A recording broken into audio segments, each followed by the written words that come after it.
ਵਾਹਿਗੁਰੂ ਜੀ ਕਾ ਖਾਲਸਾ ਵਾਹਿਗੁਰੂ ਜੀ ਕੀ ਫਤਿਹ। ਗੁਰੂ ਪਿਆਰੀ ਸਾਧ ਸੰਗਤ ਜੀ,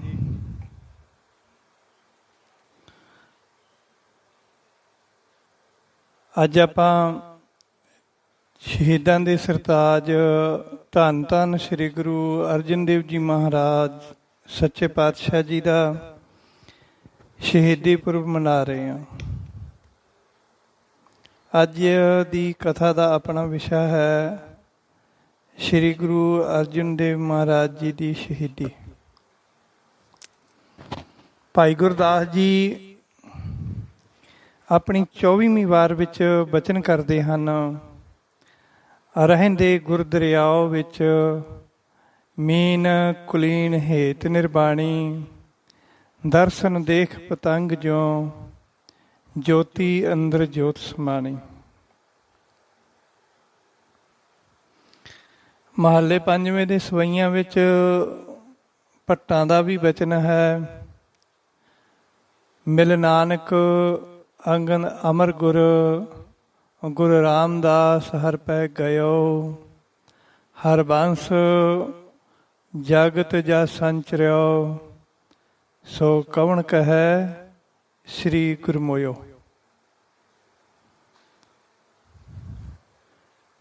ਇਹ ਬਚਨ ਭੱਟਾਂ ਦੇ ਹਨ। ਰਹਿੰਦੇ ਗੁਰਦਰਿਆਓ ਵਿੱਚ ਮੀਲ ਕੁਲੀਨ ਹੇਤ ਨਿਰਬਾਣੀ, ਇਹ ਬਚਨ ਭਾਈ ਗੁਰਦਾਸ ਜੀ ਦੇ ਹਨ।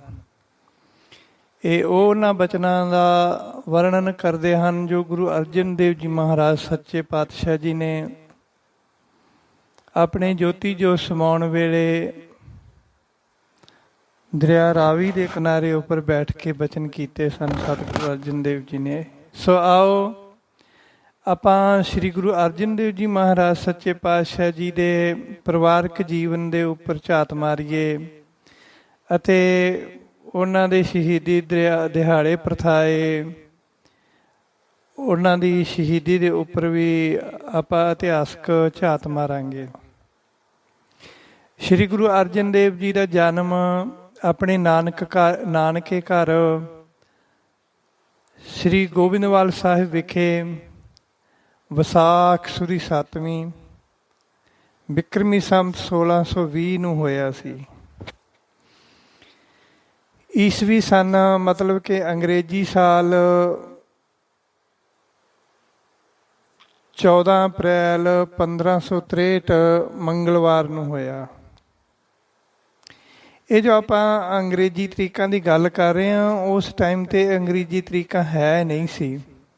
ਇਹ ਬਾਅਦ ਦੇ ਵਿੱਚ ਵਿਦਵਾਨ ਲੋਕਾਂ ਨੇ ਦੇਸੀ ਸਾਲਾਂ ਨੂੰ ਅੰਗਰੇਜ਼ੀ ਸਾਲਾਂ ਦੇ ਨਾਲ ਪਲੱਸ ਮਾਈਨਸ ਕਰਕੇ ਇਹ ਤਰੀਕਾਂ ਕੱਢੀਆਂ। ਸੋ ਜਿਹੜਾ ਇਤਿਹਾਸ ਲਿਖਿਆ ਹੈ ਜਾਂ ਉਸ ਸਮੇਂ ਦੇ ਵਿੱਚ ਲੋਕਾਂ ਦੇ ਜਨਮ ਲੈਣ ਵਾਲਿਆਂ ਦੇ ਜਨਮ ਦਿਨ ਲਿਖੇ ਜਾਂਦੇ ਸਨ ਜਾਂ ਉਹਨਾਂ ਦੇ ਮਰਨ ਦਿਨ, ਜਿਵੇਂ ਗੁਰੂਆਂ ਦੇ ਜੋਤੀ ਜੋਤ ਦਿਨ ਲਿਖੇ ਜਾਂਦੇ ਸਨ, ਤਾਂ ਉਹ ਉਸ ਸਮੇਂ ਦੇ ਵਿੱਚ ਪ੍ਰਚਲਿਤ ਸਾਲ ਜੋ ਸਨ ਦੇਸੀ ਸਾਲ, ਉਸ ਦੇ ਮੁਤਾਬਕ ਹੀ ਲਿਖੇ ਜਾਂਦੇ ਸਨ। ਅੰਗਰੇਜ਼ੀ ਸਾਲ ਬਾਅਦ ਵਿੱਚ ਆਏ ਹਨ। ਸੋ ਸਾਨੂੰ ਇਹਨਾਂ ਕਰਕੇ ਬਹੁਤ ਭੁਲੇਖਾ ਪੈ ਜਾਂਦਾ ਵੀ ਪਿਛਲੀ ਸਾਲ ਤਾਂ ਵਿਸਾਖੀ 13 ਅਪ੍ਰੈਲ ਨੂੰ ਆਈ ਸੀ, ਇਸ ਵਾਰੀ 14 ਨੂੰ ਕਿਉਂ ਆ ਗਈ, ਫਲਾਨਾ ਦਿਨ ਇੰਨੀ ਤਰੀਕ ਨੂੰ ਆਇਆ ਸੀ, ਇਸ ਵਾਰੀ ਫਲਾਨਾ ਗੁਰੂ ਦਾ ਜਨਮ ਦਿਨ ਜਾਂ ਸ਼ਹੀਦੀ ਦਿਨ ਇੰਨੀ ਤਰੀਕ ਨੂੰ ਕਿਉਂ ਆ ਗਿਆ। ਸੋ ਜੇ ਇਹ ਇਤਿਹਾਸ ਸਾਰੇ ਦੇਸੀ ਸਾਲਾਂ ਦੇ ਹਿਸਾਬ ਨਾਲ ਲਿਖੇ ਹੋਏ ਹਨ ਅਤੇ ਉਸੇ ਹਿਸਾਬ ਦੇ ਨਾਲ ਹੀ ਮਨਾਏ ਜਾਂਦੇ ਹਨ। ਇਹਨਾਂ ਦਾ ਅੰਗਰੇਜ਼ੀ ਮਹੀਨਿਆਂ ਦੇ ਨਾਲ, ਅੰਗਰੇਜ਼ੀ ਸਾਲਾਂ ਨਾਲ ਕੋਈ ਸੰਬੰਧ ਨਹੀਂ ਆ। ਪਰ ਫਿਰ ਵੀ ਆਪਾਂ ਜਾਣਕਾਰੀ ਵਾਸਤੇ ਜੋ ਅਜੋਕੇ ਸਮੇਂ ਦੇ ਵਿੱਚ ਚੱਲਦੀ ਆ, ਮੌਜੂਦਾ ਸਮੇਂ ਦੇ ਵਿੱਚ ਸਾਲ ਚੱਲਦੇ ਹਨ, ਉਹਨਾਂ ਦੀ ਆਪਾਂ ਗੱਲ ਕਰ ਲੈਂਦੇ ਹਾਂ।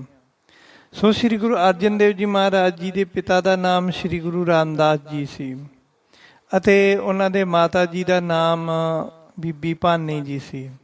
ਸ੍ਰੀ ਗੁਰੂ ਅਰਜਨ ਦੇਵ ਜੀ ਦਾ ਵਿਆਹ 22 ਹਾੜ ਬਿਕਰਮੀ ਸੰਮਤ 1646 ਅੰਗਰੇਜ਼ੀ ਸਾਲ 5 ਜੁਲਾਈ 1599 ਮਸ 1589 ਨੂੰ ਮਾਤਾ ਗੰਗਾ ਜੀ ਦੇ ਨਾਲ ਪਿੰਡ ਮਾਊ ਵਿਖੇ ਹੋਇਆ, ਜੋ ਫਲੌਰ ਦੇ ਲਾਗੇ ਪੈਂਦਾ ਹੈ। ਮਾਤਾ ਗੰਗਾ ਜੀ ਸ੍ਰੀ ਗੁਰੂ ਅਰਜਨ ਦੇਵ ਜੀ ਨੂੰ ਬਹੁਤ ਪਿਆਰੇ ਸਨ। ਸ੍ਰੀ ਗੁਰੂ ਅਰਜਨ ਦੇਵ ਜੀ ਨੂੰ ਗੁਰਤਾ ਗੱਦੀ ਭਾਦਰੋਂ ਸੁਦੀ 3 ਨੂੰ ਮਿਲੀ ਸੀ, ਜਾਨੂੰ ਕਿ ਅੱਸੂ ਮਹੀਨੇ ਦੇ ਵਿੱਚ, ਬਿਕਰਮੀ ਸੰਮਤ ਦੇਸੀ ਸਾਲ 1638 ਸੀਗਾ, ਤਾਂ ਅੰਗਰੇਜ਼ੀ ਸਾਲ ਸਤੰਬਰ 1581 ਬਣਦਾ ਉਸ ਹਿਸਾਬ ਦੇ ਨਾਲ। ਸੋ ਗੁਰੂ ਅਰਜਨ ਦੇਵ ਜੀ ਮਹਾਰਾਜ ਜੀ ਨੂੰ ਗੁਰਤਾ ਗੱਦੀ ਬਹੁਤ ਸਾਰੇ ਇਤਿਹਾਸਕਾਰ ਲਿਖਦੇ ਹਨ ਕਿ ਅੰਮ੍ਰਿਤਸਰ ਵਿਖੇ ਮਿਲੀ। ਭਾਈ ਸਾਹਿਬ ਭਾਈ ਸੰਤੋਖ ਸਿੰਘ ਜੀ ਲਿਖਦੇ ਹਨ ਕਿ ਗੁਰੂ ਰਾਮਦਾਸ ਜੀ ਨੇ ਗੋਬਿੰਦਵਾਲ ਸਾਹਿਬ ਵਿਖੇ ਜੋਤੀ ਜੋਤ ਸਮਾਏ ਸਨ, ਅਤੇ ਉਸ ਸਮੇਂ ਬਾਬਾ ਬੁੱਢਾ ਜੀ ਅਤੇ ਹੋਰ ਭਾਈ ਮੋਹਰੀ ਜੀ, ਉਹ ਨਾਨਕੇ ਪਰਿਵਾਰ ਦੇ ਸਾਰੇ ਮੈਂਬਰ ਸਨ।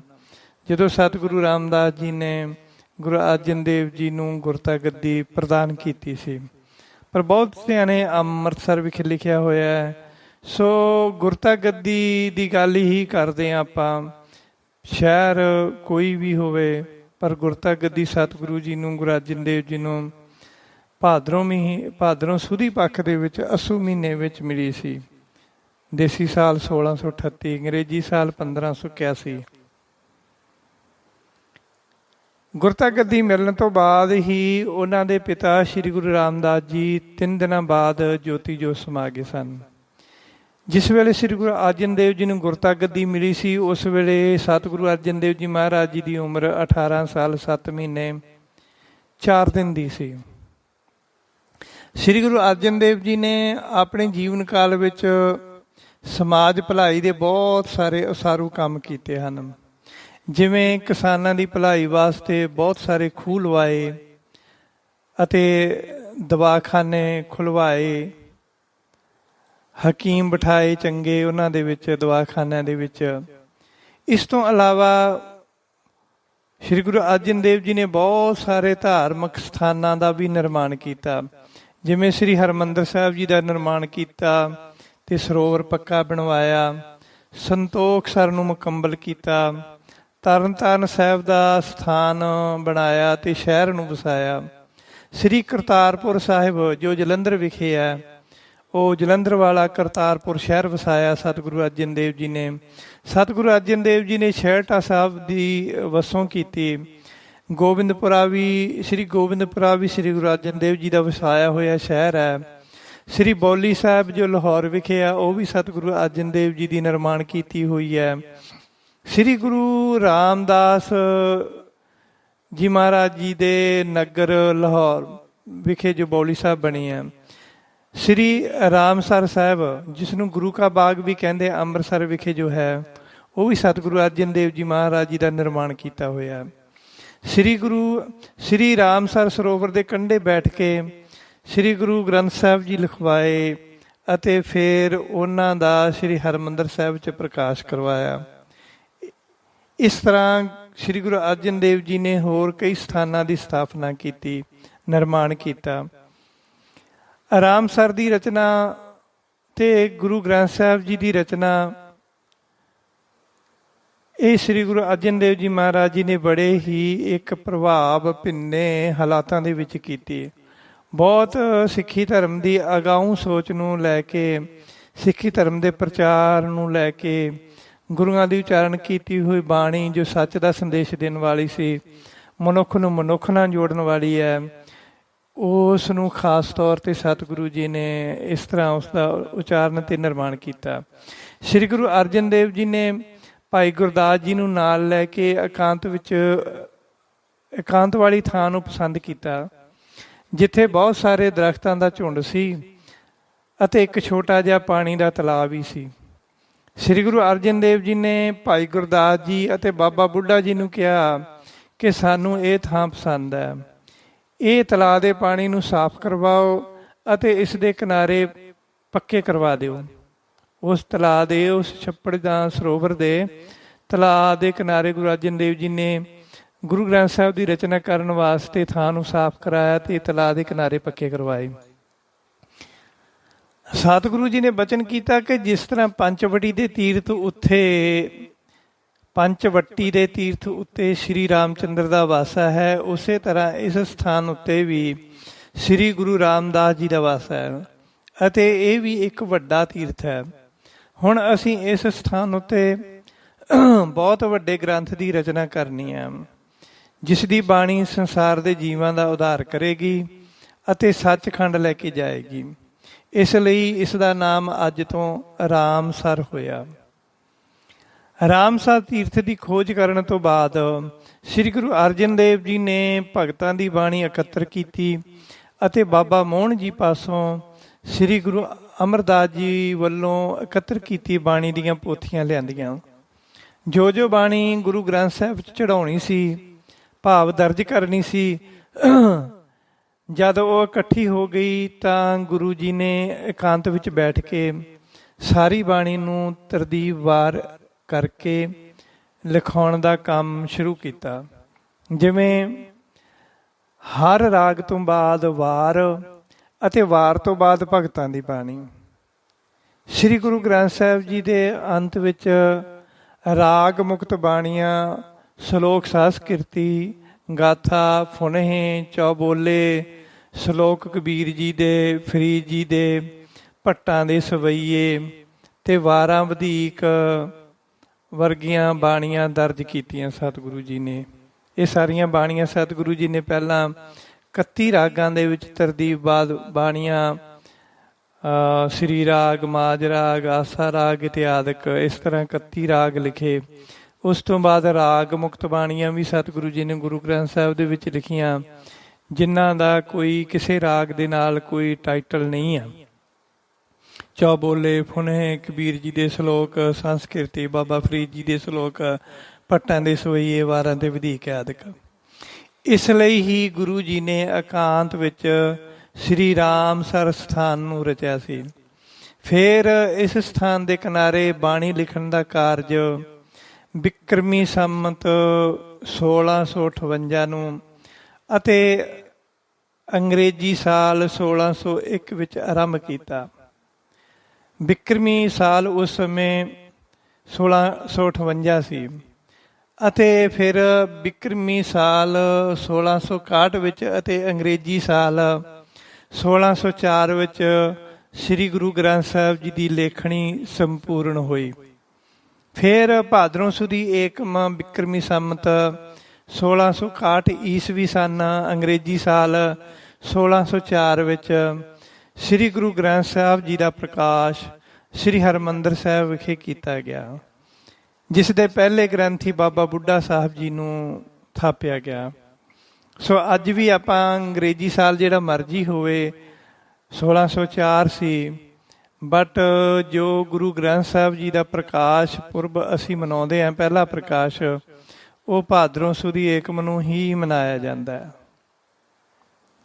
ਸੋ ਉਹ ਬਿਕਰਮੀ ਸੰਮਤ ਦੇ ਹਿਸਾਬ ਦੇ ਨਾਲ ਹੀ ਮਨਾਇਆ ਜਾਂਦਾ। ਸੋ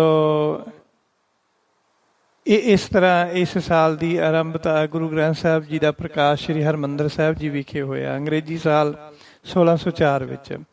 ਫਿਰ ਭਾਦਰੋਂ ਸੁਦੀ ਏਕਮ ਬਿਕਰਮੀ ਸੰਮਤ 61 ਦੇ ਵਿੱਚ ਭਾਦਰੋਂ ਸੁਦੀ ਏਕਮ ਨੂੰ ਹੀ ਮਨਾਉਂਦੇ ਆਪਾਂ। ਸ੍ਰੀ ਗੁਰੂ ਗ੍ਰੰਥ ਸਾਹਿਬ ਜੀ ਦਾ ਪਹਿਲਾ ਪ੍ਰਕਾਸ਼ ਹਮੇਸ਼ਾ ਭਾਦਰੋਂ ਸੁਦੀ ਏਕਮ ਨੂੰ ਮਨਾਇਆ ਜਾਂਦਾ ਹੈ। ਅੰਗਰੇਜ਼ੀ ਮਹੀਨਾ, ਸਾਲ, ਮਹੀਨਾ ਜੋ ਮਰਜ਼ੀ ਆਵੇ, ਉਹਦੇ ਨਾਲ ਕੋਈ ਫਰਕ ਨਹੀਂ ਪੈਂਦਾ ਗਾ। ਜਦੋਂ ਸ੍ਰੀ ਗੁਰੂ ਗ੍ਰੰਥ ਸਾਹਿਬ ਜੀ ਤਿਆਰ ਕਰਕੇ ਸ੍ਰੀ ਹਰਿਮੰਦਰ ਸਾਹਿਬ ਵਿੱਚ ਪ੍ਰਕਾਸ਼ ਕੀਤੇ ਗਏ ਤਾਂ ਹਰ ਰੋਜ਼ ਅਤੇ ਹਰ ਵੇਲੇ ਇਸ ਬਾਣੀ ਦਾ ਪ੍ਰਚਾਰ ਹੋਣ ਲੱਗਾ। ਇਸ ਗ੍ਰੰਥ ਵਿਚਲੇ ਗਿਆਨ ਦੇ ਕਿਸੇ ਦੂਰ ਦੂਰ ਤੱਕ ਹਰ ਥਾਂ ਉੱਤੇ ਹੋਣ ਲੱਗੇ ਤਾਂ ਗੁਰੂ ਘਰ ਦੇ ਦੋਖੀਆਂ ਨੂੰ ਇਸ ਤਰ੍ਹਾਂ ਹੋਣ ਦੇ ਨਾਲ ਬਹੁਤ ਤਕਲੀਫ ਹੋਣ ਲੱਗੀ। ਗੁਰੂ ਘਰ ਦੇ ਉਹਨਾਂ ਵਿਰੋਧੀਆਂ ਨੇ ਫਿਰ ਤੋਂ ਆਪਣੇ ਕੰਨ ਚੁੱਕ ਲਏ, ਭਾਵ ਗੁਰੂ ਘਰ ਦਾ ਵਿਰੋਧ ਕਰਨ ਲੱਗ ਗਏ। ਜਿਨ੍ਹਾਂ ਵਿਰੋਧੀਆਂ ਨੇ ਗੁਰੂ ਅਮਰਦਾਸ ਜੀ ਵੇਲੇ ਗੁਰੂ ਘਰ ਦੀਆਂ ਸ਼ਿਕਾਇਤਾਂ ਕਰਕੇ ਅਕਬਰ ਬਾਦਸ਼ਾਹ ਦੇ ਕੋਲੋਂ ਲਾਹੌਰ ਦਰਬਾਰ ਵਿੱਚ ਗੁਰੂ ਘਰ ਨੂੰ ਜਵਾਬਦੇਹੀ ਵਾਸਤੇ ਬੁਲਾਇਆ ਸੀ, ਪਰ ਅਕਬਰ ਬਾਦਸ਼ਾਹ ਦੇ ਦਰਬਾਰ ਦੇ ਵਿੱਚ ਗੁਰੂ ਅਮਰਦਾਸ ਜੀ ਵੇਲੇ ਉਹਨਾਂ ਦੋਖੀਆਂ ਦੀ ਕੋਈ ਦਾਲ ਨਾ ਗਲੀ। ਇਸ ਕਰਕੇ ਉਹ ਛਾਪੜ ਕੇ ਬੈਠ ਗਏ। ਹੁਣ ਉਹਨਾਂ ਨੂੰ ਫੇਰ ਮੌਕਾ ਮਿਲਿਆ, ਕਿਉਂਕਿ ਉਸ ਸਮੇਂ ਦਾ ਗੁਰੂ ਅਰਜਨ ਦੇਵ ਜੀ ਦੇ ਸਮੇਂ ਦਾ ਬਾਦਸ਼ਾਹ ਇੱਕ ਕੱਟੜਪੰਥੀ ਸੀ ਤੇ ਜਹਾਂਗੀਰ ਸੀ। ਸੋ ਉਹਨਾਂ ਨੂੰ ਮੌਕਾ ਮਿਲਿਆ ਤਾਂ ਦੁਬਾਰਾ ਉਹਨਾਂ ਨੇ ਆਪਣੇ ਕੰਨ ਚੁੱਕ ਲਏ ਤੇ ਗੁਰੂ ਘਰ ਦੀ ਵਿਰੋਧਤਾ ਕਰਨ ਲੱਗੇ ਤੇ ਇਸ ਦੀਆਂ ਸ਼ਿਕਾਇਤਾਂ ਸਰਕਾਰੀ ਦਰਬਾਰੇ ਲਾਉਣ ਲੱਗੇ। ਸ੍ਰੀ ਗੁਰੂ ਗ੍ਰੰਥ ਸਾਹਿਬ ਜੀ ਦੀ ਰਚਨਾ ਤੋਂ ਬਾਅਦ ਵਿਰੋਧੀਆਂ ਨੇ ਇਹ ਮਸਲਾ ਜਹਾਂਗੀਰ ਦੇ ਦਰਬਾਰ ਤੱਕ ਪਹੁੰਚਾ ਦਿੱਤਾ। ਉਹਨਾਂ ਦਿਨਾਂ ਵਿੱਚ ਦਿੱਲੀ ਦਰਬਾਰ ਦਾ ਦੀਵਾਨ ਚੰਦੂ, ਜੋ ਗੁਰੂ ਘਰ ਦਾ ਵਿਰੋਧੀ ਸੀ ਅਤੇ ਲੋਕਾਂ ਦੀ ਬਹੁਤ ਮਦਦ ਕਰ ਰਿਹਾ ਸੀ ਇਸ ਕੰਮ ਦੇ ਵਿੱਚ, ਚੰਦੂ ਦੀਵਾਨ ਅੰਦਰ ਖਾਤੇ ਗੁਰੂ ਘਰ ਨਾਲ ਆਪਣੀ ਦੁਸ਼ਮਣੀ ਕੱਢ ਰਿਹਾ ਸੀ, ਪਰ ਬਾਹਰੀ ਤੌਰ ਤੇ ਉਹ ਗ੍ਰੰਥ ਦੇ ਨਾਮ ਉੱਤੇ ਮਸਲੇ ਨੂੰ ਭਖਾ ਰਿਹਾ ਸੀ। ਦਰਅਸਲ ਵਿੱਚ ਚੰਦੂ ਗੁਰੂ ਘਰ ਦੇ ਨਾਲ ਵਿਰੋਧ ਇਸ ਲਈ ਕਰ ਰਿਹਾ ਸੀ ਕਿ ਉਸ ਦੀ ਬੇਟੀ ਦਾ ਰਿਸ਼ਤਾ ਗੁਰੂ ਅਰਜਨ ਦੇਵ ਜੀ ਦੇ ਬੇਟੇ ਸ੍ਰੀ ਹਰਗੋਬਿੰਦ ਸਾਹਿਬ ਜੀ ਨਾਲ ਚੰਦੂ ਦੇ ਬ੍ਰਾਹਮਣ ਨੇ ਪੱਕਾ ਕਰ ਦਿੱਤਾ ਸੀ। ਚੰਦੂ ਨੇ ਬ੍ਰਾਹਮਣ ਨੂੰ ਆਖਿਆ ਕਿ ਪੰਡਤ ਜੀ ਤੁਸੀਂ ਚੁਬਾਰੇ ਦੀ ਇੱਟ ਮੋਰੀ ਨੂੰ ਲਾਏ ਹੋ, ਪਰ ਕੋਈ ਨਾ, ਬ੍ਰਾਹਮਣ ਦਾ ਵੇਖਿਆ ਵਰ ਮਨਾ ਵੀ ਨਹੀਂ ਕਰ ਸਕਦੇ, ਹੁਣ ਪੁੱਤਰੀ ਦੀ ਸ਼ਾਦੀ ਉੱਥੇ ਹੀ ਕਰਾਂਗੇ।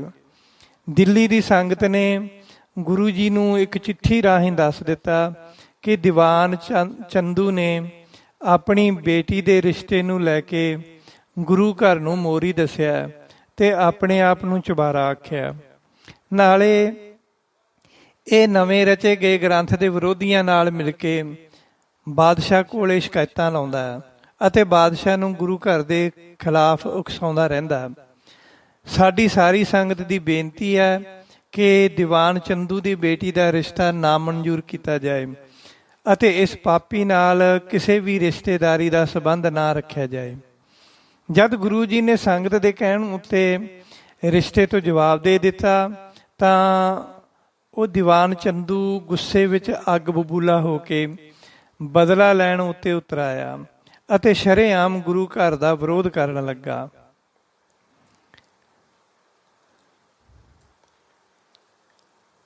ਜਦ ਜਹਾਂਗੀਰ ਬਾਦਸ਼ਾਹ ਕਸ਼ਮੀਰ ਜਾਂਦਾ ਹੋਇਆ ਲਾਹੌਰ ਰੁਕਿਆ ਤਾਂ ਉਸਨੇ ਦੀਵਾਨ ਚੰਦੂ ਅਤੇ ਚੁਗਲਖੋਰਾਂ ਦੇ ਉਕਸਾਉਣ ਤੇ ਸ੍ਰੀ ਗੁਰੂ ਅਰਜਨ ਦੇਵ ਜੀ ਨੂੰ ਲਾਹੌਰ ਦਰਬਾਰ ਵਿੱਚ ਆਉਣ ਲਈ ਬੁਲਾਵਾ ਭੇਜਿਆ ਅਤੇ ਆਖਿਆ ਕਿ ਉਹ ਦਰਬਾਰ ਵਿੱਚ ਆ ਕੇ ਆਪਣੇ ਵੱਲੋਂ ਰਚੇ ਗ੍ਰੰਥ ਦੇ ਨੁਕਤਿਆਂ ਉੱਤੇ ਚਾਨਣਾ ਪਾ ਕੇ ਵਿਰੋਧੀਆਂ ਦੇ ਸ਼ੰਕੇ ਦੂਰ ਕਰਨ।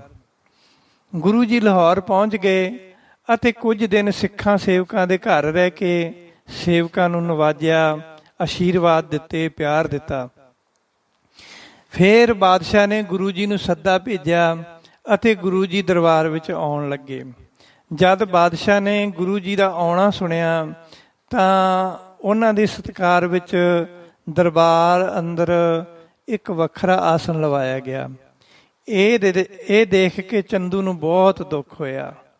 ਗੁਰੂ ਜੀ ਦਰਬਾਰ ਵਿੱਚ ਆਏ ਤਾਂ ਬਾਦਸ਼ਾਹ ਨੇ ਖੜੇ ਹੋ ਕੇ ਆਦਰ ਕੀਤਾ ਅਤੇ ਬੇਨਤੀ ਕੀਤੀ ਕਿ ਚੰਦੂ ਅਤੇ ਤੁਰਕਾਂ ਵਿੱਚ ਜੋ ਵਿਵਾਦ ਚੱਲ ਰਿਹਾ ਬਾਦਸ਼ਾਹ ਨੇ ਬੇਨਤੀ ਕੀਤੀ ਹਿੰਦੂਆਂ ਅਤੇ ਤੁਰਕਾਂ ਦੇ ਵਿੱਚ ਜੋ ਵਿਵਾਦ ਚੱਲ ਰਿਹਾ ਹੈ ਅਤੇ ਦੋਵੇਂ ਹੀ ਆਪਣੇ ਆਪ ਨੂੰ ਵੱਡਾ ਕਹਾਉਂਦੇ ਹਨ, ਪਰ ਇਹ ਤਾਂ ਖੁਦਾ ਹੀ ਜਾਣਦਾ ਕਿ ਕਿਸ ਦੇ ਉੱਪਰ ਉਸ ਦੀ ਜ਼ਿਆਦਾ ਕਿਰਪਾ ਹੈ, ਕੌਣ ਝੂਠਾ ਹੈ ਤੇ ਕੌਣ ਸੱਚਾ ਹੈ।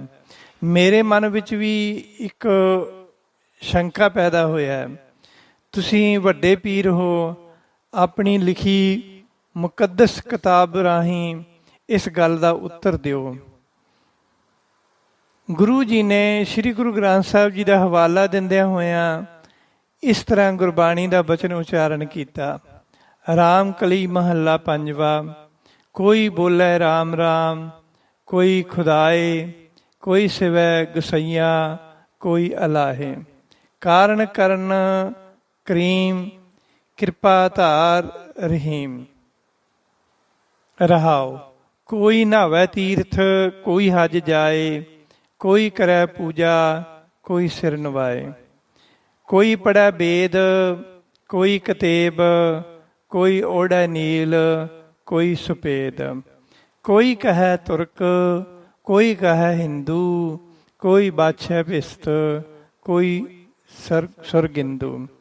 ਕਹੋ ਨਾਨਕ ਜਿਨ ਹੁਕਮ ਪਛਾਤਾ, ਪ੍ਰਭ ਸਾਹਿਬ ਕਾ ਤਿਨ ਭੇਦ ਜਾਤਾ।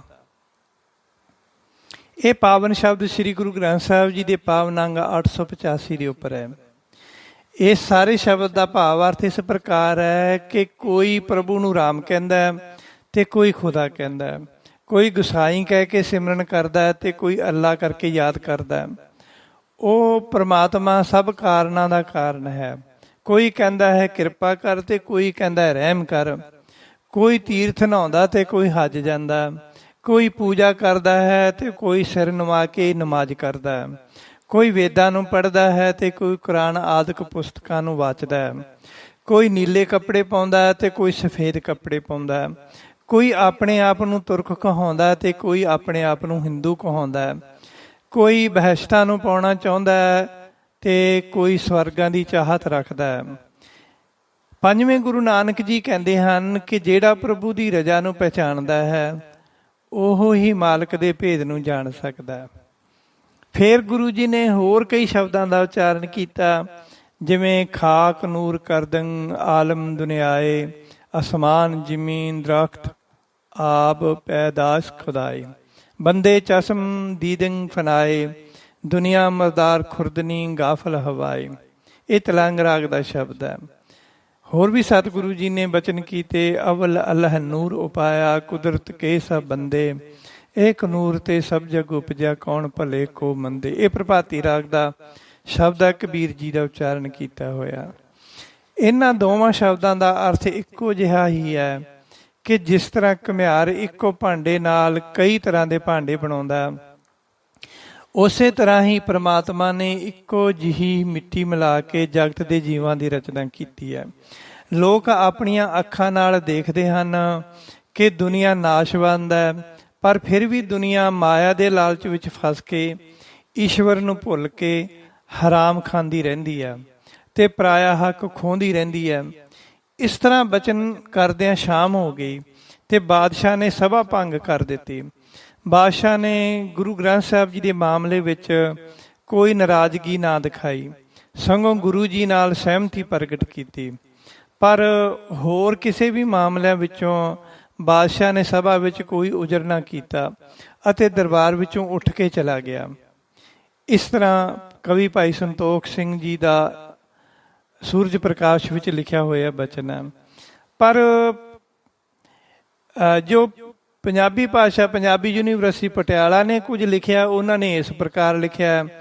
ਪੰਜਾਬੀ ਭਾਸ਼ਾ ਵਿਭਾਗ ਪੰਜਾਬੀ ਯੂਨੀਵਰਸਿਟੀ ਪਟਿਆਲਾ ਇਸ ਹਾਦਸੇ ਨੂੰ ਇਸ ਤਰ੍ਹਾਂ ਲਿਖਦੀ ਹੈ ਕਿ ਬਾਦਸ਼ਾਹ ਜਹਾਂਗੀਰ ਨੇ ਆਪਣੇ ਰੋਜ਼ਨਾਮਚੇ ਵਿੱਚ ਲਿਖਿਆ ਹੈ ਕਿ ਦਰਿਆ ਸਤਲੁਜ ਦੇ ਕਿਨਾਰੇ ਵਸਦੇ ਸ਼ਹਿਰ ਗੋਬਿੰਦਵਾਲ ਵਿੱਚ ਇੱਕ ਸੰਤ ਪਖੰਡ ਦੀ ਦੁਕਾਨ ਚਲਾ ਰਿਹਾ ਅਤੇ ਆਪਣੇ ਆਪ ਨੂੰ ਖੁਦਾ ਦਾ ਰੂਪ ਜਾਣਦਾ।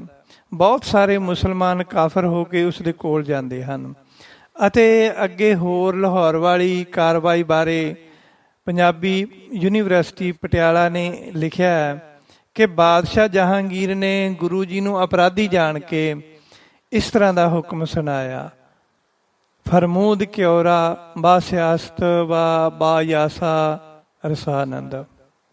ਫਰਮੂਦ ਕਿਉਰਾ ਬਾ ਸਿਆਸਤ ਵਾ ਯਾਸਾ ਰਸਾਨੰਦ। ਇਸ ਲਾਈਨ ਦਾ ਮਤਲਬ ਹੈ, ਇਹ ਫਾਰਸੀ ਦੀ ਲਾਈਨ ਹੈ, ਉਸਨੇ ਆਪਣੇ ਰੋਜ਼ਨਾਮਚੇ ਵਿੱਚ ਲਿਖੀ ਹੈ। ਪਟਿਆਲਾ ਯੂਨੀਵਰਸਿਟੀ ਕਹਿੰਦੀ ਹੈ ਇਹ ਗੱਲ ਕਿ ਬਾਦਸ਼ਾਹ ਨੇ ਗੁਰੂ ਜੀ ਨੂੰ ਚੰਗੇਜ਼ ਖਾਨ ਮੰਗੋਲੀ ਦੇ ਬਣਾਏ ਕਾਨੂੰਨ ਯਾਸਾ ਦੇ ਮੁਤਾਬਕ ਸਜ਼ਾਏ ਮੌਤ ਸੁਣਾ ਦਿੱਤੀ। ਯਾਸਾ ਉਸ ਵੇਲੇ ਦਾ ਇੱਕ ਐਸਾ ਕਾਨੂੰਨ ਸੀ ਜਿਸ ਵਿੱਚ ਮੌਤ ਦੀ ਸਜ਼ਾ ਪਾ ਰਹੇ ਅਪਰਾਧੀ ਦਾ ਖੂਨ ਧਰਤੀ ਉੱਤੇ ਨਹੀਂ ਡੁੱਲਣ ਦਿੱਤਾ ਜਾਂਦਾ ਸੀ ਅਤੇ ਉਸ ਨੂੰ ਤਸੀਹੇ ਦੇ ਕੇ ਮਾਰਿਆ ਜਾਂਦਾ ਸੀ। ਫਿਰ ਜੇ ਦੇਖਿਆ ਜਾਏ ਤਾਂ ਸ਼ਹੀਦਾਂ ਦੇ ਸਰਤਾਜ ਸ੍ਰੀ ਗੁਰੂ ਅਰਜਨ ਦੇਵ ਜੀ ਨਾਲ ਵੀ ਕੁਝ ਐਸਾ ਹੀ ਹੋਇਆ ਸੀ ਕਿ ਉਹਨਾਂ ਨੂੰ ਸਜ਼ਾ ਦੇਣ ਵੇਲੇ, ਤਸੀਹੇ ਦੇਣ ਵੇਲੇ ਉਹਨਾਂ ਦੇ ਖੂਨ ਦੀ ਇੱਕ ਵੀ ਬੂੰਦ ਬਾਹਰ ਨਹੀਂ ਨਿਕਲੀ ਸੀ, ਧਰਤੀ ਤੇ ਨਹੀਂ ਡੁੱਲੀ ਸੀ। ਪਰ ਸਿੱਖ ਧਰਮ ਦੇ ਵਿੱਚ ਕਵੀ ਸੰਤੋਖ ਸਿੰਘ ਜੀ ਚੂੜਾਮਣੀ ਦੀਆਂ ਲਿਖਤਾਂ ਨੂੰ ਹੀ ਮੰਨਿਆ ਜਾਂਦਾ ਹੈ। ਉਸ ਦੇ ਮੁਤਾਬਕ ਹੀ ਇਤਿਹਾਸ ਚੱਲਦੇ ਹਨ। ਇਹ ਯੂਨੀਵਰਸਿਟੀਆਂ ਇਹ ਪ੍ਰਿੰਸੀਪਲ, ਜੇ ਪ੍ਰੋਫੈਸਰ, ਇਹ ਆਪਣੀਆਂ ਲਿਖਤਾਂ ਆਪਣੇ ਤਰੀਕੇ ਦੇ ਨਾਲ ਲਿਖਦੇ ਹਨ, ਪਰ ਗੁਰ ਇਤਿਹਾਸ ਹਮੇਸ਼ਾ ਗ੍ਰੰਥਾਂ ਦੇ ਮੁਤਾਬਕ ਕਵੀ ਸੰਤੋਖ ਸਿੰਘ ਜੀ ਜਾਂ ਹੋਰ ਜਿੰਨੇ ਵੀ ਲੇਖਕ ਹੋਏ ਹਨ ਸਿੱਖ ਧਰਮ ਦੇ, ਉਹਨਾਂ ਮੁਤਾਬਕ ਹੀ ਚੱਲਦਾ ਹੈ। ਕਵੀ ਭਾਈ ਸੰਤੋਖ ਸਿੰਘ ਜੀ ਚੂੜਾਮਣੀ ਦੀ ਲਿਖਤ ਦੇ ਅਨੁਸਾਰ ਆਪਾਂ ਇਸ ਵਿਚਾਰ ਨੂੰ ਅੱਗੇ ਤੋਰਦੇ ਹਾਂ। ਜਦ ਬਾਦਸ਼ਾਹ ਨੇ ਸਭਾ ਭੰਗ ਕਰ ਦਿੱਤੀ ਤਾਂ ਗੁਰੂ ਜੀ ਉੱਠ ਕੇ ਬਾਹਰ ਆ ਗਏ। ਚੰਦੂ ਨੇ ਮੌਕਾ ਪਾ ਕੇ ਬਾਦਸ਼ਾਹ ਨੂੰ ਆਖਿਆ ਕਿ ਮੈਂ ਇਹਨਾਂ ਨੂੰ ਆਪਣੇ ਘਰ ਲੈ ਜਾਵਾਂਗਾ ਅਤੇ ਘਰੇ ਰੱਖ ਕੇ ਇਹਨਾਂ ਦੀ ਸੇਵਾ ਕਰਾਂਗਾ। ਚੋਰ ਅਚੁੱਕਿਆਂ ਤੇ ਬਾਗੀਆਂ ਨੂੰ ਆਪਣੇ ਕੋਲ ਰੱਖਣ ਦਾ ਅਤੇ ਸ਼ਹਿਜ਼ਾਦੇ ਨੂੰ ਆਪਣੇ ਪਾਸ ਰੱਖਣ ਦਾ ਜੋ 2 ਲੱਖ ਰੁਪਈਆ ਤੁਸੀਂ ਦੰਡ ਪਾਇਆ ਹੈ, ਉਹ 2 ਲੱਖ ਰੁਪਈਆ ਮੈਂ ਇਹਨਾਂ ਤੋਂ ਲੈ ਲਵਾਂਗਾ ਅਤੇ ਖਜ਼ਾਨੇ ਵਿੱਚ ਜਮ੍ਹਾਂ ਕਰਾ ਦੇਵਾਂਗਾ। ਚੰਦੂ ਨੇ ਬਾਹਰ ਆ ਕੇ ਗੁਰੂ ਜੀ ਦੀ ਪਾਲਕੀ ਦੇ ਆਸ-ਪਾਸ ਆਪਣੇ ਬਹੁਤ ਸਾਰੇ ਸਿਪਾਹੀ ਲਾ ਦਿੱਤੇ। ਉਹ ਪਾਲਕੀ ਨੂੰ ਘੇਰ ਕੇ ਚੰਦੂ ਦੇ ਘਰ ਲੈ ਗਏ। ਦੇਖਣ ਵਾਲਿਆਂ ਨੂੰ ਲੱਗਦਾ ਸੀ ਕਿ ਉਹ ਗੁਰੂ ਜੀ ਨੂੰ ਬੜੇ ਆਦਰ ਨਾਲ ਲਿਜਾ ਰਹੇ ਹਨ, ਪਰ ਇੱਕ ਤਰੀਕੇ ਨਾਲ ਚੰਦੂ ਨੇ ਗੁਰੂ ਜੀ ਦੀ ਪਾਲਕੀ ਨੂੰ ਆਪਣੇ ਕਬਜ਼ੇ ਵਿੱਚ ਕਰਕੇ ਆਪਣੇ ਘਰ ਲੈ ਜਾਣਾ ਕੀਤਾ। ਗੁਰੂ ਜੀ ਦੇ ਨਾਲ ਗਏ 5 ਸਿੱਖਾਂ ਨੂੰ ਡਿਉੜੀ ਵਿੱਚ ਹੀ ਕੈਦ ਕਰ ਲਿਆ ਗਿਆ ਅਤੇ ਅੱਗੇ ਨਾ ਜਾਣ ਦਿੱਤਾ ਗਿਆ। ਗੁਰੂ ਜੀ ਦੇ ਨਾਲ ਆਏ ਹੋਏ ਸਿੱਖਾਂ ਦੇ ਨਾਮ ਇਸ ਪ੍ਰਕਾਰ ਹਨ: ਭਾਈ ਬਿਧੀ ਚੰਦ ਜੀ, ਭਾਈ ਜੇਠਾ ਜੀ, ਭਾਈ ਲੰਗਾਹਾ ਜੀ, ਭਾਈ ਪ੍ਰਾਣਾ ਜੀ, ਭਾਈ ਪੈੜਾ ਜੀ। ਗੁਰੂ ਜੀ ਨੂੰ ਅੰਦਰ ਲਿਜਾ ਕੇ ਕੁਹਾਰਾਂ ਨੇ ਇੱਕ ਕਮਰੇ ਵਿੱਚ ਬਿਠਾ ਦਿੱਤਾ ਅਤੇ ਚੰਦੂ ਨੇ ਬਹੁਤ ਸਾਰੇ ਸਿਪਾਹੀ ਪਹਿਰੇ ਉੱਤੇ ਖੜੇ ਕਰ ਦਿੱਤੇ। ਉਹਨਾਂ ਨੂੰ ਆਖਿਆ ਕਿ ਦਿਨ ਰਾਤ ਤਲਵਾਰ ਫੜ ਕੇ ਖੜੇ ਰਹੋ, ਕਿਸੇ ਨੂੰ ਵੀ ਗੁਰੂ ਦੇ ਲਾਗੇ ਨਾ ਆਉਣ ਦਿਓ, ਦਰਵਾਜ਼ਾ ਬੰਦ ਕਰ ਦਿਓ, ਹੁਣ ਮੇਰੇ ਮਨ ਦੀ ਗੱਲ ਹੋਵੇਗੀ। ਇਹ ਕਹਿ ਕੇ ਚੰਦੂ ਆਪਣੇ ਘਰ ਜਾ ਕੇ ਸੌਂ ਗਿਆ। ਜਦ ਸਵੇਰ ਹੋਈ ਤਾਂ ਜਦ ਸਵੇਰ ਹੋਈ ਤਾਂ ਬਾਦਸ਼ਾਹ ਦੇ ਚੱਲਣ ਦਾ ਬਿਗਲ ਵੱਜਾ। ਚੰਦੂ ਪਾਪੀ ਤਿਆਰ ਹੋ ਕੇ ਬਾਦਸ਼ਾਹ ਨੂੰ ਮਿਲਿਆ ਅਤੇ ਆਖਿਆ, ਹੇ ਹਜ਼ਰਤ, ਤੁਸੀਂ ਜਾਓ ਤੇ ਮੈਨੂੰ 2-4 ਦਿਨ ਰਹਿਣ ਦੀ ਇਜਾਜ਼ਤ ਦਿਓ, ਮਾਮਲੇ ਦਾ ਕਾਫੀ ਕੰਮ ਕਰਨ ਵਾਲਾ ਪਿਆ। ਇਸ ਤਰ੍ਹਾਂ ਬਹਾਨੇ ਨਾਲ ਉਸਨੇ ਬਾਦਸ਼ਾਹ ਦਾ ਸਾਥ ਛੱਡ ਦਿੱਤਾ ਅਤੇ ਬਾਦਸ਼ਾਹ ਉੱਥੋਂ ਅੱਗੇ ਚਲਿਆ ਗਿਆ। ਫਿਰ ਕਦੀ ਵੀ ਬਾਦਸ਼ਾਹ ਕੋਲ ਕਿਸੇ ਨੇ ਗੁਰੂ ਜੀ ਦੀ ਗੱਲ ਹੀ ਨਾ ਛੇੜੀ। ਗੁਰੂ ਜੀ ਨਾਲ ਤਾਂ ਪਹਿਲਾਂ ਵੀ ਬਾਦਸ਼ਾਹ ਦਾ ਕੋਈ ਮੇਲ ਜੋਲ ਨਹੀਂ ਸੀ, ਤਾਂ ਕਿ ਜੋ ਬਾਦਸ਼ਾਹ ਗੁਰੂ ਜੀ ਨੂੰ ਚੇਤੇ ਰੱਖਦਾ। ਉਸਦੇ ਆਲੇ ਦੁਆਲੇ ਸਾਰੇ ਧਨਵਾਨ ਤੇ ਵਿਸ਼ਾ ਵਿਕਾਰਾਂ ਵਿੱਚ ਗਵਾਚੇ ਹੋਏ ਤੁਰਕ ਲੋਕ ਰਹਿੰਦੇ ਸਨ। ਉਹਨਾਂ ਦਾ ਗੁਰੂ ਦੇ ਗਿਆਨ ਨਾਲ ਕੋਈ ਵਾਸਤਾ ਨਹੀਂ ਸੀ। ਬਾਕੀ ਸਾਰਿਆਂ ਨੂੰ ਚੰਦੂ ਨੇ ਵਸ ਕੀਤਾ ਹੋਇਆ ਸੀ, ਕਿਸੇ ਨੂੰ ਪੈਸੇ ਦੇ ਕੇ ਤੇ ਕਿਸੇ ਨੂੰ ਪਿਆਰ ਦੀ ਬੋਲੀ ਬੋਲ ਕੇ। ਉਹ ਬਾਦਸ਼ਾਹ ਕੋਲ ਨਾ ਗੁਰੂ ਦੀ ਗੱਲ ਕਰਦੇ ਸਨ ਅਤੇ ਨਾ ਹੀ ਗੁਰੂ ਦੀ ਗੱਲ ਉਸ ਤੱਕ ਪਹੁੰਚਣ ਦਿੰਦੇ ਸਨ। ਬਾਦਸ਼ਾਹ ਨੂੰ ਤੋਰ ਕੇ ਚੰਦੂ ਕ੍ਰੋਧ ਨਾਲ ਭਰਿਆ ਹੋਇਆ ਉੱਥੇ ਚਲਾ ਗਿਆ ਜਿੱਥੇ ਗੁਰੂ ਜੀ ਨੂੰ ਕੈਦ ਕੀਤਾ ਸੀ। ਗੁਰੂ ਜੀ ਦੇ ਸਾਹਮਣੇ ਬੈਠ ਕੇ ਚੰਦੂ ਕਹਿਣ ਲੱਗਾ, ਤੁਸੀਂ ਮੇਰੀ ਪੁੱਤਰੀ ਦੀ ਸਗਾਈ ਮੋੜ ਦਿੱਤੀ ਸੀ, ਮੈਂ ਬੇਨਤੀ ਵੀ ਕੀਤੀ ਸੀ ਪਰ ਤੁਸੀਂ ਉਹ ਵੀ ਨਾ ਮੰਨੀ। 2 ਵਾਰ ਬੰਦੇ ਵੀ ਭੇਜੇ, ਸਾਕ ਤਾਂ ਕੀ ਲੈਣਾ ਸੀ, ਸਗੋਂ ਮੈਨੂੰ ਕੁੱਤੇ ਬਰਾਬਰ ਸਮਝਿਆ। ਹੁਣ ਤੱਕ ਤਾਂ ਕੁਝ ਨਹੀਂ ਵਿਗੜਿਆ, ਲੜਕੀ ਦਾ ਰਿਸ਼ਤਾ ਲੈ ਲਵੋ ਅਤੇ ਆਪਣੇ ਘਰ ਜਾਵੋ, ਨਹੀਂ ਤਾਂ ਜਿਵੇਂ ਮੈਨੂੰ ਤੁਸੀਂ ਕੁੱਤਾ ਆਖਿਆ ਸੀ ਉਵੇਂ ਮੈਂ ਤੁਹਾਨੂੰ ਕੁੱਤਾ ਬਣ ਕੇ ਦਿਖਾਵਾਂਗਾ, ਉਵੇਂ ਕੁੱਤੇ ਵਾਂਗ ਤੁਹਾਡੇ ਮਗਰ ਪੈ ਜਾਵਾਂਗਾ। ਗੁਰੂ ਜੀ ਨੇ ਕਿਹਾ, ਤੇਰੀ ਉੱਚੀ ਕੁੱਲ ਚੁਬਾਰੇ ਸਮਾਨ ਹੈ ਅਤੇ ਅਸੀਂ ਮੋਰੀ ਦੇ ਸਮਾਨ ਹੈ। ਮੋਰੀ ਵਾਲਿਆਂ ਨੂੰ ਮੋਰੀ ਵਾਲੇ ਮਿਲ ਗਏ ਹਨ, ਚੁਬਾਰੇ ਵਾਲਿਆਂ ਨੂੰ ਲੱਭੋ। ਇਹ ਗੱਲ ਅਸੀਂ ਪਹਿਲਾਂ ਵੀ ਕਹੀ ਸੀ ਤੇ ਅੱਜ ਵੀ ਕਹਿੰਦੇ ਆ। ਬਾਕੀ ਅਸੀਂ ਤੈਨੂੰ ਆਪਣੇ ਮੂੰਹ ਨਾਲ ਕੁੱਤਾ ਨਹੀਂ ਆਖਿਆ। ਜੇ ਤੇਰੀ ਇਹੀ ਮਰਜ਼ੀ ਹੈ ਤਾਂ ਸੁਣ, ਮੇਰੇ ਇੱਕ ਸਿੱਖ ਨੇ ਕੁੱਤਾ ਕਿਹਾ ਸੀਗਾ, ਪਰ ਹੁਣ ਤਾਂ ਤੂੰ ਇਹੀ ਸਮਝ ਲੈ ਕਿ ਮੈਂ ਹੀ ਆਖਿਆ, ਕਿਉਂਕਿ ਸਿੱਖ ਤੇ ਅਸੀਂ ਇੱਕੋ ਹੀ ਰੂਪ ਹਾਂ। ਗੁਰੂ ਜੀ ਦੇ ਬਚਨ ਸੁਣ ਕੇ ਚੰਦੂ ਸੜ ਬਲ ਗਿਆ ਅਤੇ ਉਸ ਦੀਆਂ ਅੱਖਾਂ ਟੱਡੀਆਂ ਰਹਿ ਗਈਆਂ। ਉਸਨੇ ਉਸੇ ਵੇਲੇ ਸਿਪਾਹੀਆਂ ਨੂੰ ਬੁਲਾਇਆ ਤੇ ਆਖਿਆ ਕਿ ਇਹਨਾਂ ਨੂੰ ਭੋਜਨ ਤੇ ਪਾਣੀ ਨਾ ਦਿਓ। ਜੇ ਪਿਆਸ ਲੱਗੇ ਤਾਂ 1 ਲੱਖ ਰੁਪਈਆ ਗਿਣ ਕੇ ਲੈਣਾ ਤੇ ਫਿਰ ਪਾਣੀ ਦੇਣਾ। ਜੇ ਭੁੱਖ ਲੱਗੇ ਤਾਂ 1 ਲੱਖ ਰੁਪਈਆ ਗਿਣ ਕੇ ਲੈਣਾ, ਫੇਰ ਭੋਜਨ ਦੇਣਾ।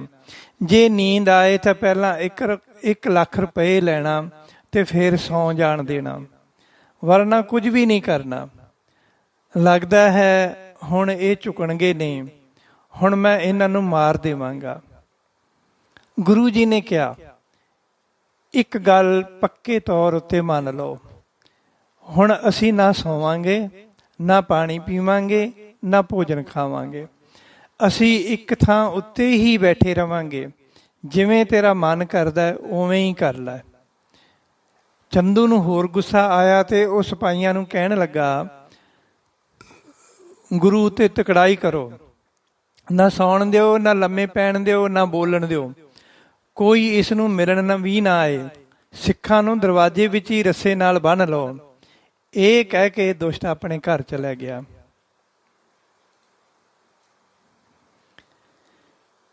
ਇੱਕ ਦਿਨ ਅਤੇ ਇੱਕ ਰਾਤ ਬੀਤ ਗਈ। ਗੁਰੂ ਜੀ ਖਾਣ ਪੀਣ ਤੋਂ ਬਗੈਰ ਹੀ ਰਹੇ। ਬਾਹਰ ਸ਼ਹਿਰ ਵਿੱਚ ਸਿੱਖਾਂ ਵਿੱਚ ਰੌਲਾ ਪੈ ਗਿਆ ਕਿ ਗੁਰੂ ਜੀ ਕਿੱਧਰ ਗਏ। ਸਾਰੀਆਂ ਧਰਮਸ਼ਾਲਾ ਵਿੱਚ ਲੱਭਿਆ, ਸਿੱਖਾਂ ਦੇ ਘਰਾਂ ਵਿੱਚ ਲੱਭਿਆ, ਕਿਤੋਂ ਵੀ ਨਾ ਲੱਭੇ। ਕੋਈ ਕਹੇ ਗੁਰੂ ਜੀ ਵਾਪਸ ਅੰਮ੍ਰਿਤਸਰ ਚਲੇ ਗਏ ਹਨ। ਸਿੱਖਾਂ ਨੇ ਕਰਮਚਾਰੀਆਂ ਤੋਂ ਪੁੱਛਿਆ ਤਾਂ ਪਤਾ ਲੱਗਾ ਕਿ ਗੁਰੂ ਜੀ ਸਿਪਾਹੀਆਂ ਨਾਲ ਚੰਦੂ ਦੇ ਘਰ ਗਏ ਸਨ। ਰਾਤ ਦਾ ਹਨੇਰਾ ਸੀ। ਸਿੱਖ ਇਕੱਠੇ ਹੋ ਕੇ ਉੱਥੇ ਗਏ ਤਾਂ ਦਰਵਾਜ਼ੇ ਬੰਦ ਸਨ। ਅੰਦਰੋਂ ਇੱਕ ਸਿੱਖ ਦੇ ਬਾਣੀ ਪੜ੍ਹਨ ਦੀ ਆਵਾਜ਼ ਆਈ। ਇੱਕ ਸਿਪਾਹੀ ਸਿੱਖ ਨੂੰ ਝਿੜਕ ਰਿਹਾ ਸੀ ਕਿ ਤੂੰ ਮੂੰਹ ਵਿੱਚ ਕੀ ਬਕ ਕਰ ਰਿਹਾ। ਬਾਹਰ ਖੜੇ ਸਿਪਾਹੀਆਂ ਨੇ ਬਾਹਰਲੇ ਸਿੱਖਾਂ ਨੂੰ ਪਿੱਛੇ ਹਟਾ ਦਿੱਤਾ ਤੇ ਕਿਹਾ, ਇੱਥੇ ਖੜੇ ਨਾ ਹੋਵੋ, ਆਪਣੇ ਆਪਣੇ ਘਰਾਂ ਨੂੰ ਜਾਓ। ਸਾਰੇ ਚੰਦੂ ਕੋਲੋਂ ਡਰਦੇ ਸਨ। ਕੋਈ ਚਾਰਾ ਨਹੀਂ ਚੱਲਦਾ ਸੀ, ਪਿੱਛੇ ਹਟ ਗਏ। ਸਲਾਹ ਮਸ਼ਵਰਾ ਕਰਦੇ ਸਨ, ਪਰ ਡਰਦੇ ਉੱਚੀ ਨਹੀਂ ਬੋਲ ਸਕਦੇ ਸੀ।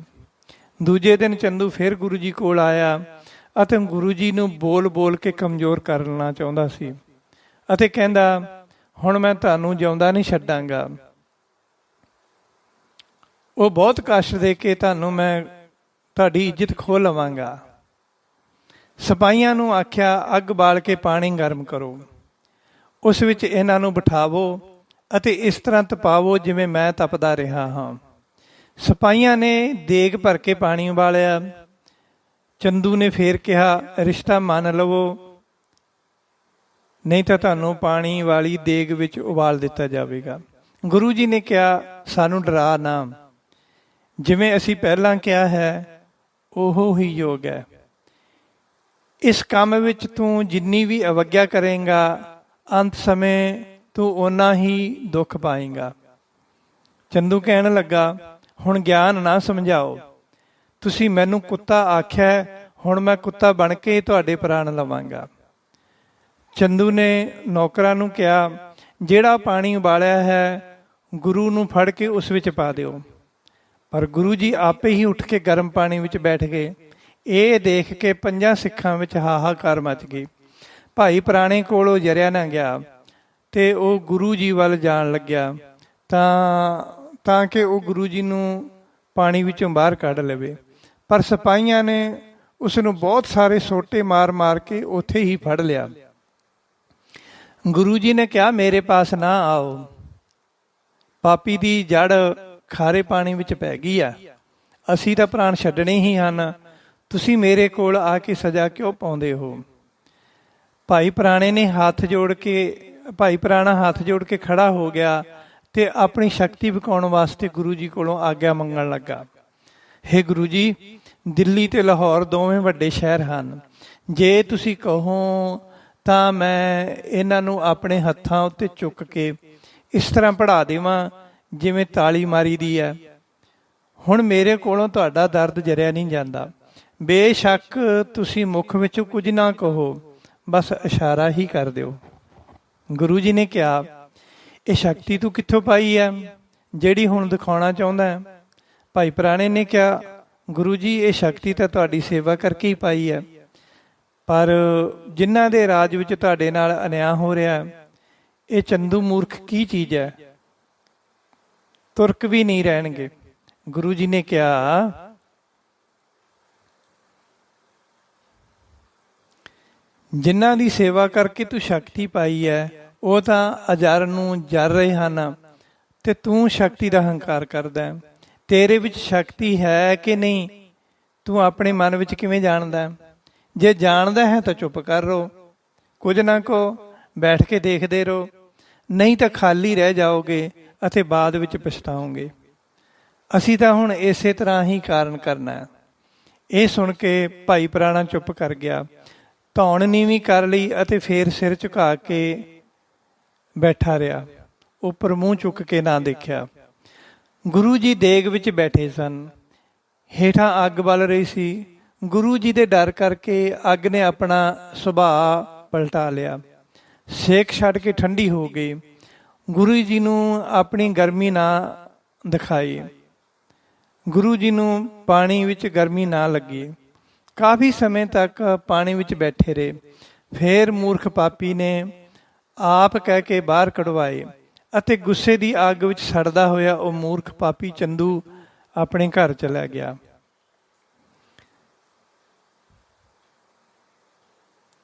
ਸਾਰੇ ਸ਼ਹਿਰ ਦੇ ਸਿੱਖਾਂ ਨੂੰ ਖਬਰ ਮਿਲ ਗਈ ਕਿ ਚੰਦੂ ਦੇ ਘਰ ਗੁਰੂ ਜੀ ਨੂੰ ਤਸੀਹੇ ਦਿੱਤੇ ਜਾ ਰਹੇ ਹਨ। ਘੁੰਮ ਘੁਮਾ ਕੇ ਇਹ ਗੱਲ ਚੰਦੂ ਦੇ ਘਰ ਇਸਤਰੀਆਂ ਵਿੱਚ ਵੀ ਪਹੁੰਚ ਗਈ। ਚੰਦੂ ਦੇ ਘਰ ਵਿੱਚ ਜੋ ਚੰਦੂ ਦੀ ਨੂੰਹ ਸੀ ਉਹ ਇੱਕ ਗੁਰਸਿੱਖ ਘਰਾਣੇ ਦੀ ਸੀ। ਗੁਰੂ ਜੀ ਨੂੰ ਤਸੀਹੇ ਦੇਣ ਵਾਲੀ ਗੱਲ ਸੁਣ ਕੇ ਉਸ ਦਾ ਹਿਰਦਾ ਕੰਬ ਗਿਆ। ਉਹ ਸੋਚਣ ਲੱਗੀ, ਮੇਰੇ ਮਾਪਿਆਂ ਨੇ ਜਿਸ ਗੁਰੂ ਕੋਲੋਂ ਅਨੇਕਾਂ ਕਾਮਨਾਵਾਂ ਮੰਗ ਕੇ ਪਾਈਆਂ ਹਨ ਅਤੇ ਬਹੁਤ ਸੁੱਖ ਪ੍ਰਾਪਤ ਕੀਤੇ ਹਨ, ਉਹ ਸਾਡੇ ਵੱਡਿਆਂ ਦੇ ਪੂਜਨੀਕ ਹਨ। ਸਾਡੇ ਵੱਡੇ ਅੱਜ ਵੀ ਗੁਰੂ ਜੀ ਨੂੰ ਗੁਰੂ ਜਪ ਕੇ ਸੁੱਖ ਪਾਉਂਦੇ ਹਨ। ਉਸੇ ਗੁਰੂ ਨੂੰ ਅੱਜ ਉਸ ਦਾ ਸਹੁਰਾ ਦੁੱਖ ਦੇ ਰਿਹਾ। ਧਿਰਕਾਰ ਹੈ ਮੇਰੇ ਜੋ ਇਹਨਾਂ ਦੇ ਘਰ ਵਿੱਚ ਰਹਿ ਰਹੀ ਹਾਂ। ਗੁਰੂ ਜੀ ਦਾ ਦੁੱਖ ਸੁਣ ਕੇ ਬੈਠੀ ਵੇਖ ਰਹੀ ਸੀ। ਕਿੰਨੇ ਦਿਨਾਂ ਤੋਂ ਗੁਰਾਂ ਨੇ ਪਾਣੀ ਨਹੀਂ ਪੀਤਾ, ਭੋਜਨ ਨਹੀਂ ਖਾਧਾ ਤੇ ਨਾ ਹੀ ਸੁੱਤੇ ਹਨ। ਇਹ ਸਾਰਾ ਉਸ ਨੂੰ ਬਾਹਰ ਇਸਤਰੀਆਂ ਦੀਆਂ ਗੱਲਾਂ ਤੋਂ ਪਤਾ ਲੱਗਿਆ। ਇਹ ਸੋਚ ਕੇ ਉਸਨੇ ਪਾਣੀ ਵਿੱਚ ਗੁੜ ਘੋਲਿਆ ਅਤੇ ਪਾਣੀ ਮਿੱਠਾ ਬਣਾ ਲਿਆ। ਨਾਲੇ ਥੋੜਾ ਭੋਜਨ ਲਿਆ ਅਤੇ ਚੋਰੀ ਨਾਲ ਉੱਥੇ ਪਹੁੰਚ ਗਈ ਜਿੱਥੇ ਗੁਰੂ ਜੀ ਕੈਦ ਸਨ। ਪਹਿਲਾਂ ਤਾਂ ਉਹ ਡਰਦੀ ਅੱਗੇ ਨਾ ਗਈ। ਫੇਰ ਉਸਨੇ ਸਿਪਾਹੀਆਂ ਨੂੰ ਦੱਸਿਆ ਕਿ ਉਹ ਚੰਦੂ ਦੀ ਨੂੰਹ ਹੈ ਅਤੇ ਇਹ ਕਹਿੰਦਿਆਂ ਹੋਇਆ ਇਸ ਦੇ ਨਾਲ ਹੀ ਉਸਨੇ ਆਪਣਾ ਇੱਕ ਗਹਿਣਾ ਉਤਾਰ ਕੇ ਸਿਪਾਹੀਆਂ ਨੂੰ ਦੇ ਦਿੱਤਾ ਅਤੇ ਆਖਿਆ, ਇਸ ਗੱਲ ਨੂੰ ਗੁਪਤ ਰੱਖਣਾ, ਮੈਂ ਗੁਰੂ ਜੀ ਨੂੰ ਮਿਲਣਾ ਹੈ ਤੇ ਜਲਦੀ ਵਾਪਸ ਆ ਜਾਵਾਂਗੀ।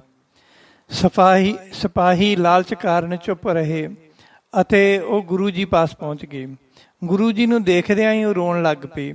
ਭਿੱਜੀਆਂ ਅੱਖਾਂ ਨਾਲ ਬੇਨਤੀ ਕਰਨ ਲੱਗੀ, ਹੇ ਗੁਰੂ ਜੀ, ਮੈਂ ਤੁਹਾਡੇ ਇੱਕ ਸਿੱਖ ਦੀ ਪੁੱਤਰੀ ਹਾਂ।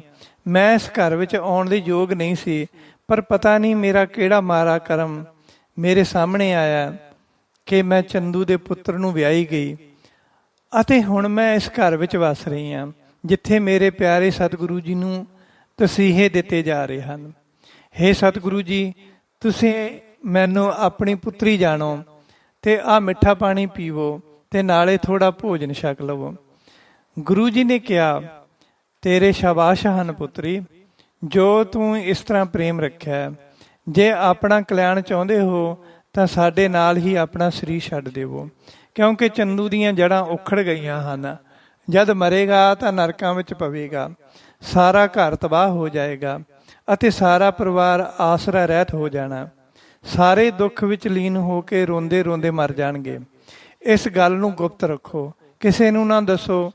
ਇਹਨਾਂ ਨਾਲ ਜਿੰਦਾ ਰਹਿ ਕੇ ਆਉਣ ਵਾਲੇ ਦੁੱਖ ਨੂੰ ਨਾ ਸਹਾਰੋ। ਅਸੀਂ ਇਸ ਘਰ ਦਾ ਕੁਝ ਨਹੀਂ ਖਾਣਾ ਪੀਣਾ, ਇਹ ਵਸਤੂਆਂ ਤੁਸੀਂ ਵਾਪਸ ਲੈ ਜਾਵੋ। ਗੁਰੂ ਜੀ ਦੀ ਸਾਰੀ ਗੱਲ ਸੁਣ ਕੇ ਉਸਨੇ ਆਪਣੇ ਪ੍ਰਾਣ ਛੱਡਣੇ ਹੀ ਸੁਖਦ ਸਮਝੇ ਅਤੇ ਗੁਰੂ ਜੀ ਨੂੰ ਕਿਹਾ, ਕਿਰਪਾ ਕਰਕੇ ਮੈਨੂੰ ਆਪਣੇ ਨਾਲ ਹੀ ਲੈ ਜਾਇਓ। ਇਹ ਕਹਿ ਕੇ ਉਹ ਪਿੱਛੇ ਮੁੜ ਗਈ ਅਤੇ ਆਪਣੇ ਮੌਤ ਬਾਰੇ ਸਭ ਕੁਝ ਜਾਣ ਲਿਆ। ਉਹ ਘਰ ਜਾ ਕੇ ਦੁਖੀ ਹੋਈ ਤੇ ਲੰਮੀ ਪੈ ਗਈ। ਉਸ ਦਾ ਕੋਈ ਵਸ ਨਹੀਂ ਚੱਲਦਾ ਸੀ। ਫੇਰ ਉਹ ਗੁਰੂ ਜੀ ਦੇ ਨਾਲ ਜਾਣ ਵਾਲੇ ਸਮੇਂ ਦੀ ਉਡੀਕ ਕਰਨ ਲੱਗੀ। ਜਦ ਰਾਤ ਬੀਤ ਗਈ ਤਾਂ ਚੰਦੂ ਮਨ ਵਿੱਚ ਵਿਚਾਰਦਾ ਹੈ ਕਿ ਪਾਣੀ ਦੇ ਸੇਕ ਨਾਲ ਤਾਂ ਉਹਨਾਂ ਨੂੰ ਪੀੜ ਹੀ ਨਹੀਂ ਹੋਈ, ਡਰ ਕੇ ਮੇਰੀ ਗੱਲ ਵੀ ਨਹੀਂ ਮੰਨੀ, ਪਾਣੀ ਵੀ ਤੱਤਾ ਨਹੀਂ ਲੱਗਿਆ, ਚਲੋ ਅੱਜ ਉਹਨਾਂ ਉੱਪਰ ਤੱਤੀ ਰੇਤ ਪਾਉਂਦੇ ਆ। ਇਸ ਤਰ੍ਹਾਂ ਸੋਚਦਿਆਂ ਉਸਨੇ ਭੋਜਨ ਖਾਧਾ ਤੇ ਹੰਕਾਰ ਨਾਲ ਭਰਿਆ ਉੱਥੇ ਆ ਗਿਆ ਜਿੱਥੇ ਗੁਰੂ ਜੀ ਕੈਦ ਸਨ। ਡਿਉੜੀ ਵੜਦਿਆਂ ਹੀ ਸਿੱਖਾਂ ਨੂੰ ਵੇਖਿਆ ਅਤੇ ਸਿਪਾਹੀਆਂ ਨੂੰ ਆਖਿਆ, ਇਹ ਸਿੱਖ ਕੀ ਕਹਿੰਦੇ ਹਨ, ਇਹਨਾਂ ਨੂੰ ਚੰਗੀ ਤਰ੍ਹਾਂ ਤਾੜਨਾ ਕਰੋ।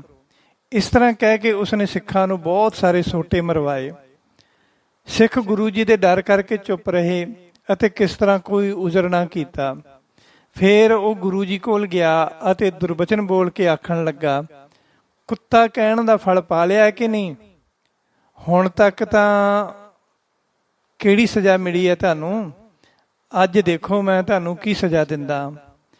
ਮੈਂ ਝੂਠ ਕਹਿਣ ਵਾਲਾ ਬੰਦਾ ਨਹੀਂ ਹਾਂ, ਜੋ ਕਹਿੰਦਾ ਹਾਂ ਕਰਕੇ ਦਿਖਾਉਂਦਾ। ਰਿਸ਼ਤਾ ਮੰਨ ਲਵੋ ਤਾਂ ਛੱਡ ਦਿਆਂਗਾ, ਨਹੀਂ ਤਾਂ ਗਲ ਵਿੱਚ ਰੱਸਾ ਪਾ ਕੇ ਤੁਹਾਨੂੰ ਮਾਰ ਦਿਆਂਗਾ। ਬਾਅਦ ਵਿੱਚ ਮੈਂ ਆਪਣੀ ਪੁੱਤਰੀ ਨੂੰ ਵਿਧਵਾ ਹੀ ਸਮਝ ਲਵਾਂਗਾ। ਇਹ ਕਹਿ ਕੇ ਉਸਨੇ ਭੱਠੀ ਤੋਂ ਰੇਤ ਮੰਗਵਾਈ ਅਤੇ ਉਸ ਨੂੰ ਲੱਕੜਾਂ ਬਾਲ ਕੇ ਚੰਗੀ ਤਰ੍ਹਾਂ ਗਰਮ ਕੀਤਾ।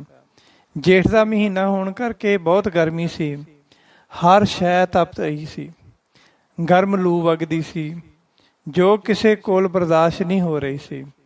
ਅੱਗ ਦਾ ਵੀ ਬਹੁਤ ਸੇਕ ਸੀ।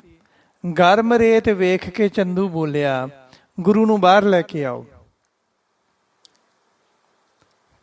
ਫਿਰ ਗੁਰੂ ਜੀ ਬਾਹਰ ਆ ਗਏ। ਜਿਨ੍ਹਾਂ ਨੇ ਧਰਤੀ ਨੂੰ ਧੀਰਜ ਕਰਨਾ ਸਿਖਾਇਆ ਹੈ, ਉਹਨਾਂ ਦੇ ਹਿਰਦੇ ਵਿੱਚ ਖੁਸ਼ੀ ਗਮੀ ਰਤਾ ਵੀ ਨਹੀਂ ਸੀ। ਆਪਣੀ ਬਿਰਤੀ ਨੂੰ ਇੱਕ ਰਸ ਰੱਖ ਕੇ ਸੁੱਖ ਪਾ ਰਹੇ ਸਨ। ਚੰਦੂ ਬੋਲਿਆ, ਹੁਣ ਚੁੱਪ ਕਿਉਂ ਹੋ? ਕੋਈ ਗੱਲ ਨਹੀਂ ਆਉਂਦੀ? ਬ੍ਰਹਮ ਗਿਆਨ ਦਾ ਕੋਈ ਬਚਨ ਕਿਉਂ ਨਹੀਂ ਬੋਲਦੇ? ਹੁਣ ਉਵੇਂ ਤਪੋ ਜਿਵੇਂ ਮੇਰਾ ਹਿਰਦਾ ਤਪਦਾ। ਚੰਦੂ ਦੇ ਹੁਕਮ ਦੇ ਨਾਲ ਜਲਾਦ ਗੁਰੂ ਜੀ ਦੇ ਸਰੀਰ ਉੱਤੇ ਤੱਤੀ ਰੇਤ ਪਾਉਣ ਲੱਗੇ। ਜਦ ਤੱਤੀ ਰੇਤ ਗੁਰੂ ਜੀ ਦੇ ਉੱਤੇ ਪਾਉਣ ਲੱਗੇ ਤਾਂ ਗੁਰੂ ਜੀ ਬੋਲੇ, ਹੇ ਮਾੜੇ ਭਾਗਾਂ ਵਾਲੇ ਮੂਰਖ, ਸੁਣ, ਤੂੰ ਆਪਣਾ ਕਿਹਾ ਵਿਚਾਰਦਾ ਹੀ ਨਹੀਂ। ਹਰ ਵਾਰ ਕੁੱਤੇ ਦੀ ਰੱਟ ਲਾਈ ਹੋਈ ਹੈ। ਤੂੰ ਕੁੱਤੇ ਵਾਂਗ ਝੱਖ ਮਾਰ ਮਾਰ ਕੇ ਆਪਣੇ ਉੱਤੇ ਬਹੁਤ ਬਿਪਤਾ ਪਾ ਰਿਹਾ। ਤੂੰ ਦੁਖਦਾਇਕ ਦੋਜਕ ਵਿੱਚ ਸੜੇਂਗਾ ਤੇ ਭੈੜੀ ਮੌਤ ਵਾਲਾ ਫਲ ਪਾਵੇਂਗਾ। ਅਸੀਂ ਤਾਂ ਹੁਣ ਸਰੀਰ ਛੱਡਣਾ ਹੀ ਹੈ, ਸਾਨੂੰ ਇਸ ਦੀ ਕੋਈ ਚਿੰਤਾ ਨਹੀਂ। ਗੁਰੂ ਜੀ ਇਹ ਬੋਲ ਰਹੇ ਸਨ ਅਤੇ ਸਵਾਹੀ ਗੁਰੂ ਜੀ ਦੇ ਉੱਤੇ ਤੱਤੀ ਰੇਤ ਪਾ ਰਿਹਾ ਸੀ। ਭਾਈ ਲੰਗਾਹਾ ਅਤੇ ਭਾਈ ਪ੍ਰਾਣਾ ਜੀ ਕੋਲ ਸਹਾਰਾ ਨਾ ਗਿਆ ਅਤੇ ਭੱਜ ਕੇ ਆ ਕੇ ਕਹਿਣ ਲੱਗੇ, ਇਹ ਰੇਤ ਸਾਡੇ ਸਰੀਰ ਉੱਤੇ ਪਾਓ ਤਾਂ ਕਿ ਅਸੀਂ ਸਰੀਰ ਛੱਡ ਜਾਈਏ ਤੇ ਧੰਨ ਹੋ ਜਾਈਏ, ਗੁਰੂ ਜੀ ਦਾ ਸਰੀਰ ਬਚ ਜਾਏ ਅਤੇ ਸਾਨੂੰ ਇਹ ਸਾਰਾ ਕੁਝ ਦੇਖਣਾ ਨਾ ਪਵੇ। ਚੰਦੂ ਨੇ ਸਿਪਾਹੀਆਂ ਨੂੰ ਇਸ਼ਾਰਾ ਕੀਤਾ ਤਾਂ ਉਹ ਲਾਠੀਆਂ ਲੈ ਕੇ ਉਹਨਾਂ ਉੱਪਰ ਟੁੱਟ ਪਏ ਅਤੇ ਹੱਥਾਂ ਪੈਰਾਂ ਉੱਤੇ ਬਹੁਤ ਲਾਠੀਆਂ ਮਾਰ ਕੇ ਧੱਕੇ ਨਾਲ ਭਾਈ ਪ੍ਰਾਣਾ ਤੇ ਭਾਈ ਲੰਗਾਹਾ ਜੀ ਨੂੰ ਵਾਪਸ ਮੋੜ ਦਿੱਤਾ। ਗੁਰੂ ਜੀ ਨੇ ਸਿੱਖਾਂ ਨੂੰ ਕਿਹਾ, ਕ੍ਰੋਧ ਨਾ ਕਰੋ, ਬੈਠੇ ਰਹੋ, ਕਿਉਂ ਮਾਰ ਖਾਂਦੇ ਹੋ? ਸਭ ਕੁਝ ਤਾਂ ਸਾਡੀ ਆਗਿਆ ਨਾਲ ਹੀ ਹੋ ਰਿਹਾ ਹੈ। ਭਾਈ ਪ੍ਰਾਣਾ ਨੇ ਕਿਹਾ, ਗੁਰੂ ਜੀ, ਸਾਡੇ ਕੋਲੋਂ ਰਿਹਾ ਨਹੀਂ ਜਾਂਦਾ, ਅਸੀਂ ਤੁਹਾਡੇ ਸਰੀਰ ਨੂੰ ਬਚਾਉਣਾ ਚਾਹੁੰਦੇ ਹਾਂ, ਸਾਡੀ ਪ੍ਰਾਣ ਦੇਣ ਦੀ ਅਭਿਲਾਸ਼ਾ ਹੈ।